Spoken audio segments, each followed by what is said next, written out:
Hi, everyone. Thanks, Sunim, for allowing me this opportunity to ask my question. I've been on this journey to discover my purpose and my meaning of my life for a while now, and I've been getting into multiple discussions, reading a lot, hearing a lot on this subject. And lately, I've been asking, does everyone have a purpose? Do I have a purpose? Was I born with a purpose? And I saw a number of your videos, which made me, which helped me make sense of it, which helped me understand that whether we have a purpose or not, it's up to everybody. It's up to every individual. And it's not an objective reality. It's a subjective belief. I don't know if that's what you said, but that's what I heard from those videos. That's what I understood from those videos. So my question today is to ask you about your personal purpose. Do you believe that you have a purpose? And if so, then do you believe that it was something that was given to you, that came to you predefined, conceived by nature, by God? Or is that something that you have found along the way? And how did you find it? How did you find your personal purpose, if you do believe in having one? And given that we are in a Dharma talk, one of the meanings of Dharma or interpretations of Dharma is one's purpose as well. So I'm just curious to know your subjective belief and perspective, given all the experiences that you have had so far. Does that make sense? I think I asked too many questions in one.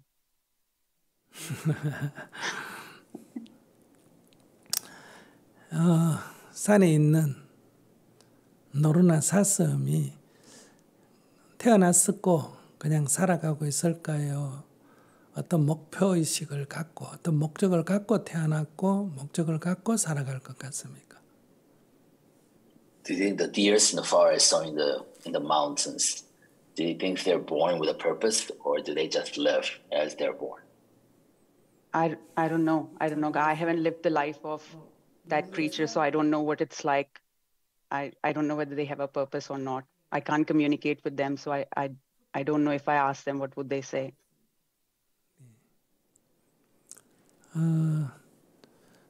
제가 자란 이 전통 사회에서는 인간이 태어날 때 어떤 사명을 갖고 운명을 갖고 태어난다, 이렇게 우리는 배우고 믿었습니다. So the traditional belief of the society that I was born in believes that, we are born with a certain destiny. 신이 어떤 내 운명을 결정하고 있다, 이런 주장도 있고요. And there are assertions by other traditions that says God has dictated a certain purpose or destiny for you at birth. 그래서 저 하늘에 가면 운명부가 있어서 거기에 내가 어떻게 살아갈 건지가 기록이 돼 있다, 이런 얘기를 들었습니다. And I heard tales of a huge book up in heaven somewhere that records the purpose and the life of all individuals. 또 인도에서는 내가 전생에 지은 그런 삶, 전생에 살았던 삶의 그 결과로 이 생에는 이렇게 살도록 정해져 있다, 이렇게 전해 내려오고 있습니다. And in India, the traditional belief has it that what you have done in your previous lifetime shapes your current lifetime. 그래서 사람들은 내가 전생에 뭐 했지? 이렇게 전생을 궁금해합니다. So people are naturally very curious about what they did in their previous lifetime. 또 저 하늘나라의 그 명부의 운명론의 그 명부에는 어떻게 적혀 있을까? 이렇게 궁금해하기도 합니다. And of course, others are curious what the heavenly book says about their life and destiny.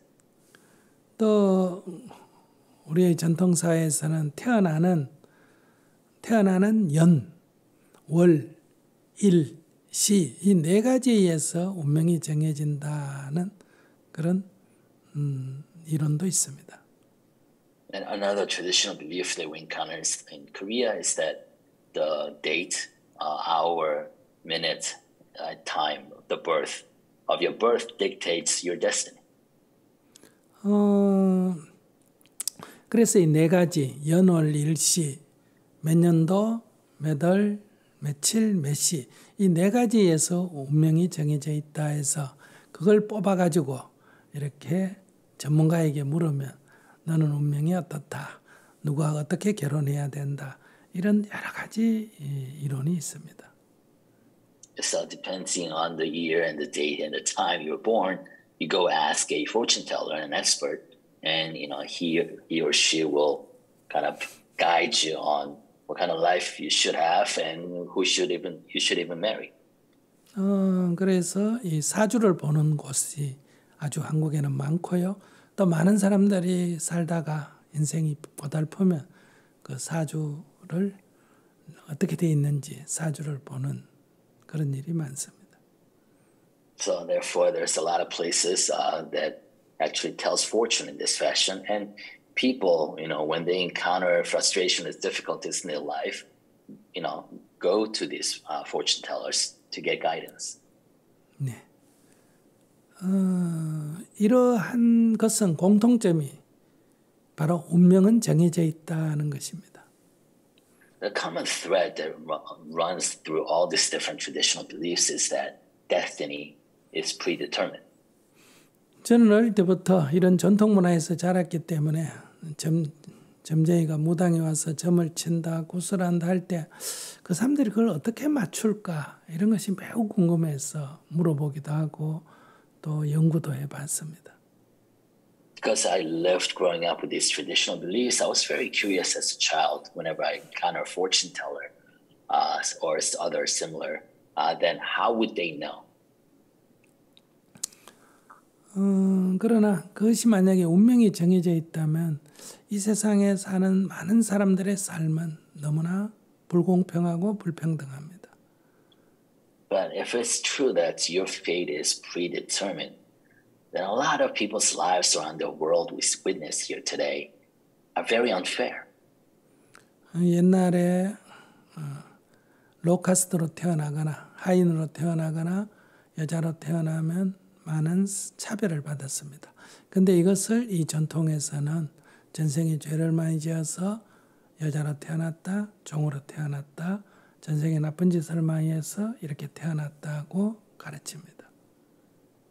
So in olden days, if you're born into a low caste or a servant or slave or even a woman, they taught you that you did something bad in your previous lifetime to be born in such a fashion. 근데 이것은 잘 살펴보면 남녀 차별을 합리화하는 거고 신분 차별을 합리화하는 겁니다. But if you really look at the logic behind such beliefs or such teaching is that they're trying to rationalize gender discrimination. They're trying to rationalize caste discrimination. 즉 기득권을 유지하기 위한 하나의 이론이나 믿음이다 이렇게 말할 수 있습니다. Basically, it's either a set of theories or a set of beliefs designed to maintain and sustain the current power structure. 한국 불교는 이러한 전생론, 사주팔자론 이런 것을 대부분 받아들이고 스님들이 주로 그걸 오히려 봐주고 사주를 봐주고 전생을 얘기해주고 이런 역할을 하고 있습니다. So in general, South Korea's current Buddhist practices or culture actually welcomes or accepts these traditional beliefs, and you see Buddhist monks actually telling fortune or giving guidance along these lines.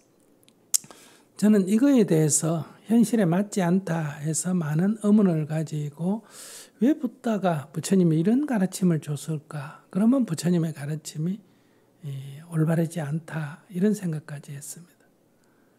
So, I had huge curiosities about whether these beliefs or these teachings were correct, and also why would Buddha actually teach in such a way? If he did so, then is this teaching really truth? 그래서 저는 불교에 실망하고 불교를 떠날까 하는 생각까지도 했습니다. So at one time, I was so disappointed in Buddhism that I almost felt like I should be leaving. 그래서 저는 부처님의 일생을 다시 보고 경전을 다시 살펴봤습니다. That's why I took it upon myself to really re-examine the actual life that Buddha led and reread the original sutras. 그런데 부처님은 2600년 전에 이미 이 세 가지 운명론을 부정한 말씀을 하셨습니다. Then I found out that 2600 years ago, Buddha actually denied all these predestination. 인간의 운명은 인간의 삶은 운명지어져 있지 않다는 거죠. He basically declared that one's destiny is not predetermined. 그러니까 우리가 부다의 가르침과 오늘 우리가 배우는 불교와는 많은 상반된 것이 있는 것이 발견되었습니다. So I found out that the cultural Buddhism that we experience and teach today were in a lot of its respects, not aligned with Buddha's original teaching. 결국은 부다의 가르침이 긴 세월을 내려오면서 특히 봉건사회, 왕조사회에서 이 기득권을 옹호하고 합리화하는 쪽으로 경전이 바뀌고 교리가 변경이 됐다 하는 것을 발견하게 된 것입니다. So what I discovered and came to a conclusion on is that over 2600 years ago, since its birth, as Buddhism evolved as a cultural artifact, that evolved in such a way to kind of buttress the power structure of monarchy or feudalism that it actually lived through. So it became a tool of the politics. 그런 데서 저는 불교의 부다의 본래 가르침으로 돌아가자 이러는 활동을 시작하게 된 것입니다. And that's what motivated me to start going back to the actual teachings of the Buddha. 네, 그것은 단순히 과거로 돌아가자는 근본주의가 아니고 원리주의가 아니고 그 가르침이 지금 우리의 문제를 푸는데 가장 큰 도움이 된다는 그런 관점이었습니다. So I wasn't trying to be a Buddhism fundamentalist per se. My question was, okay, how do we take the teachings of the Buddha but apply it to the problems we face in today's world? 저는 인간이 태어날 때 어떤 운명을 갖고 태어났다고 생각하지 않습니다. So I don't believe that any individuals today are born with a predetermined destiny. 그냥 태어났을 뿐입니다. We are just born. 어떤 이유를 갖고 목적의식을 갖고 태어난 건 아니다는 것. And there's no reason or there's no purpose to our being born. 태어났으니까 살아야 합니다. But since we are born, we have to live. 뭐 어떻게 살 것인가 하는 문제입니다. And the question becomes how.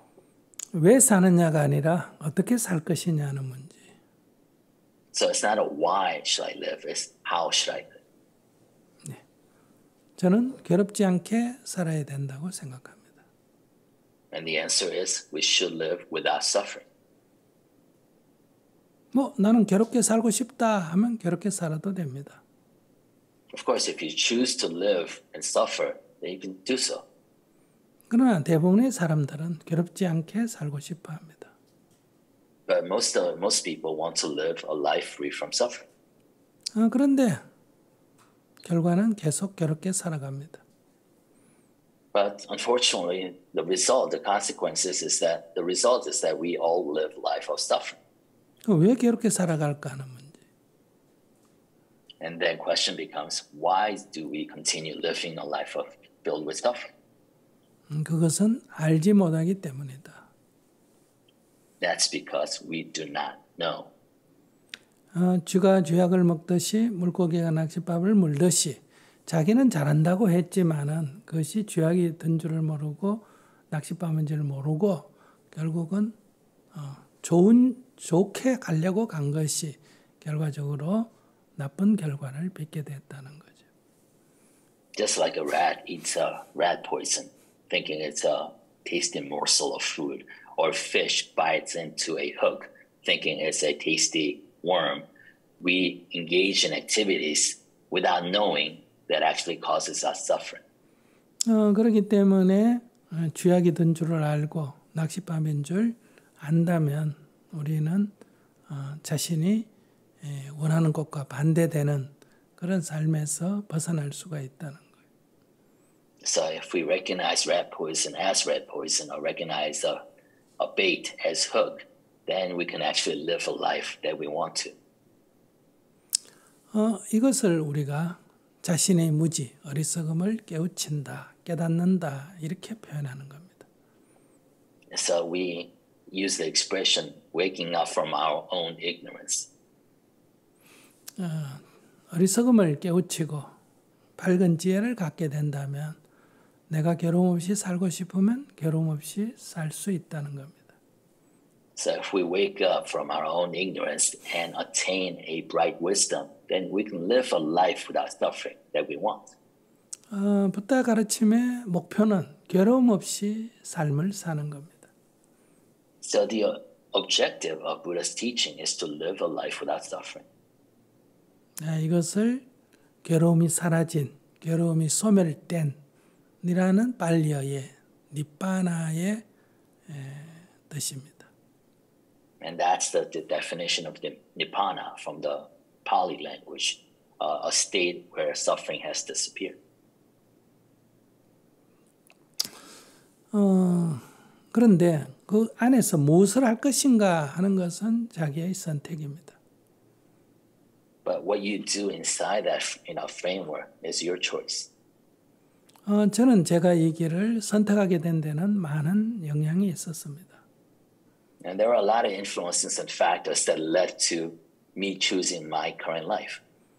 저희 스승은 제가 부처님의 바른 법을 미래에 계승해야 된다 하는 그런 법의 계승적인 것을 강조했습니다. So my teacher wanted me to actually inherit the dogmatic mantle of the rightful teaching of the Buddha for future generations. So he was really focused on that. 그래서 나에게 많은 사명감을 주었습니다. And he gave me a lot of kind of a mission based on that. 저는 그 영향도 받았습니다. So that was an influence on my choice.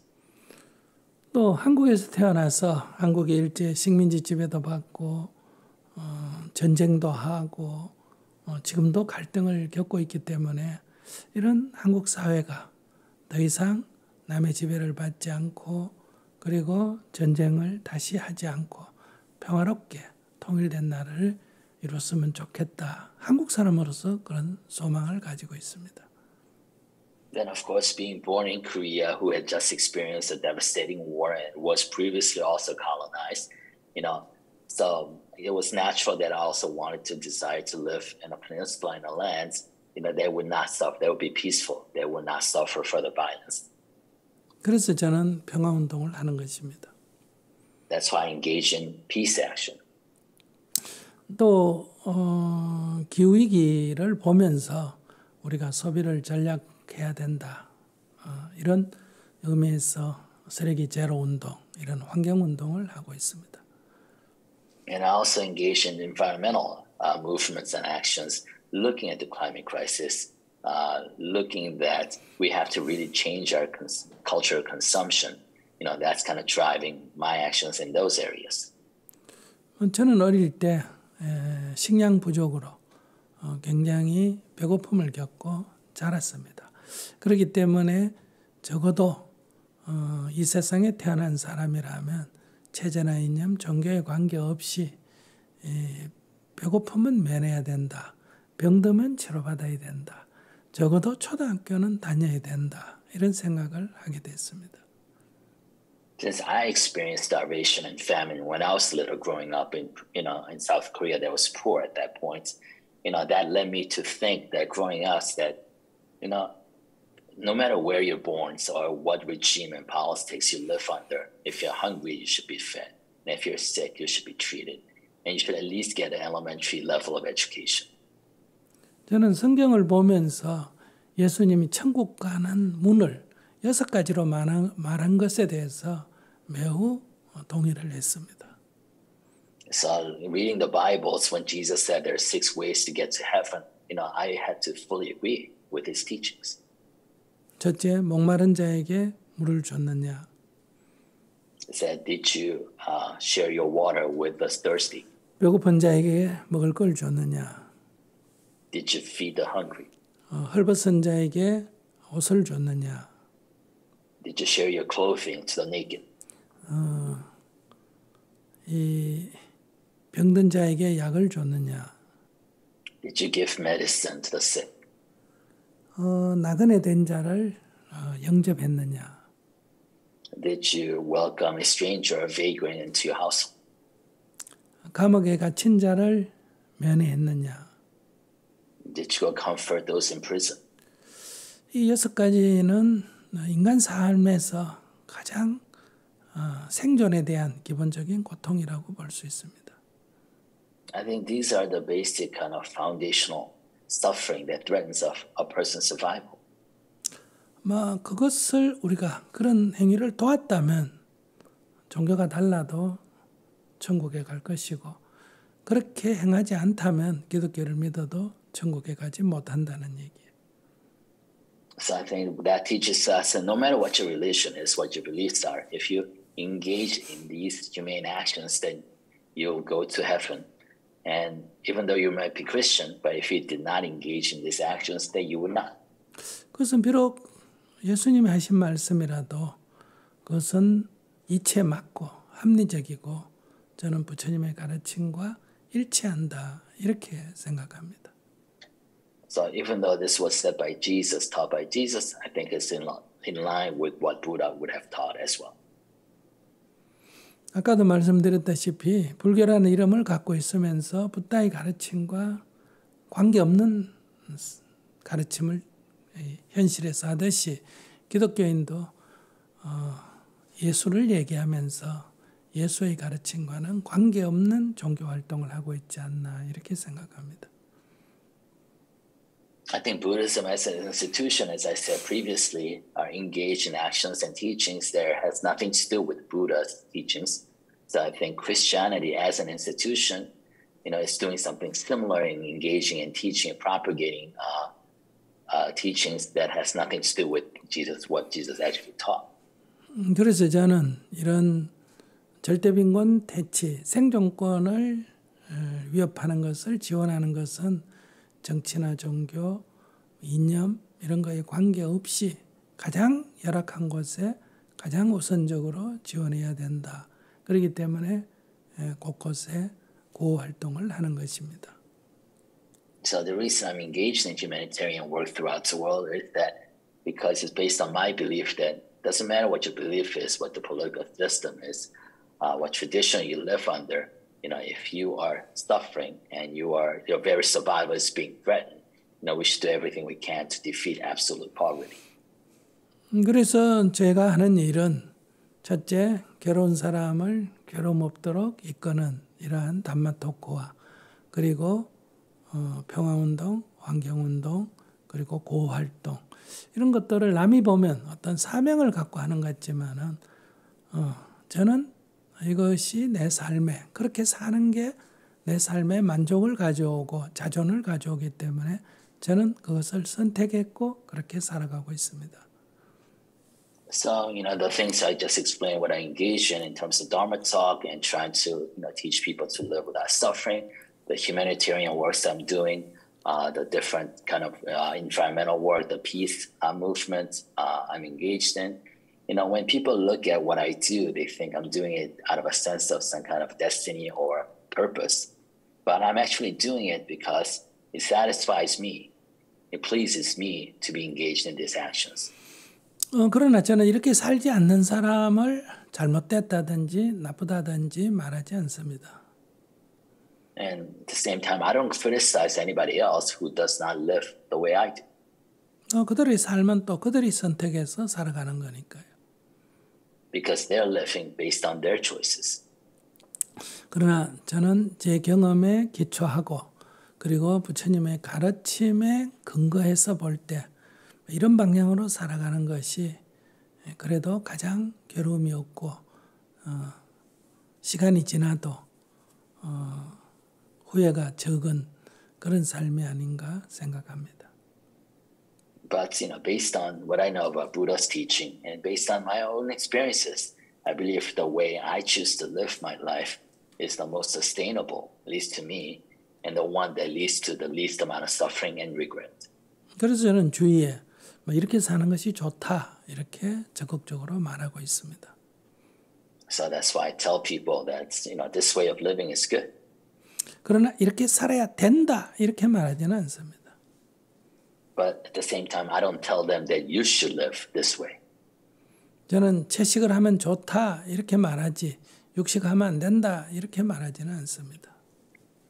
Because I tell people that it's good to be a vegan, but never at the same time, I don't tell people that you should not eat meat.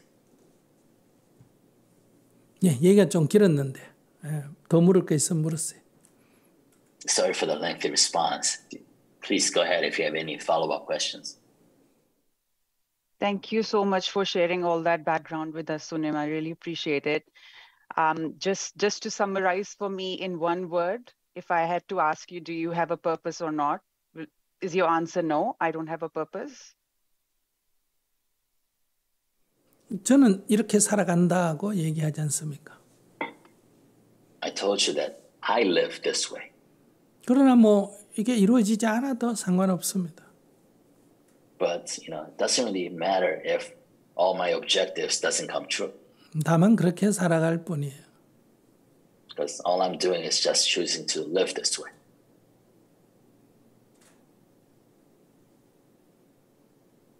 Thank you. So let's go back to our questioner. Do you want to provide any comments? Thanks, Sunim. Thanks once again for giving the opportunity to ask my question. I think you gave a lot of in-depth insights and background to answer my question. I really appreciate that.